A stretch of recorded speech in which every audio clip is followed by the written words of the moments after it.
Pemerintah daerah Provinsi Bali, Kabupaten Kota sebali harus paham bahwa kepentingan umum dan masyarakat lokal harus didahulukan dibandingkan kepentingan pribadi atau pengusaha pariwisata.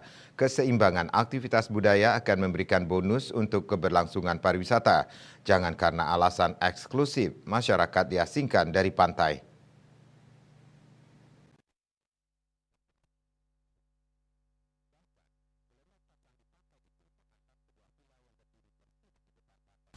Secara yuridis dan konstitusional, Undang-Undang Dasar 1945 Pasal 3 Ayat 3 menyebutkan bahwa tanah di Indonesia berada di bawah penguasaan negara, sehingga negara memiliki kewenangan administratif. Kewenangan ini yang berfungsi sebagai penyalur tanah ke masyarakat berupa hak bangun, hak milik, dan sebagainya.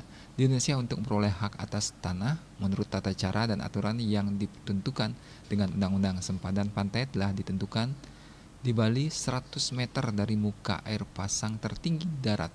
Sempadan pantai ini banyak fungsinya. 100 meter pertama, sempadan pantai ini berfungsi untuk melestarikan ekosistem laut. Kedua, sempadan pantai berfungsi untuk menjamin kehidupan masyarakat pesisir di sekitar pantai.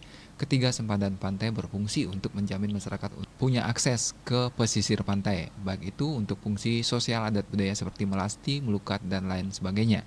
Keempat, sempadan pantai yang juga menjadi akses untuk air limbah. Jika sempadan pantai ini dicaplok oleh investor, maka empat hal penting tersebut terabaikan sehingga akan mengancam kehidupan sosial budaya dan agama masyarakat. Tentunya hal ini juga akan mengancam keberlangsungan pariwisata di Provinsi Bali. Jika keberlangsungan pariwisata ini terancam dan budaya Bali ini hancur. Dire Arsana, Bali Pos.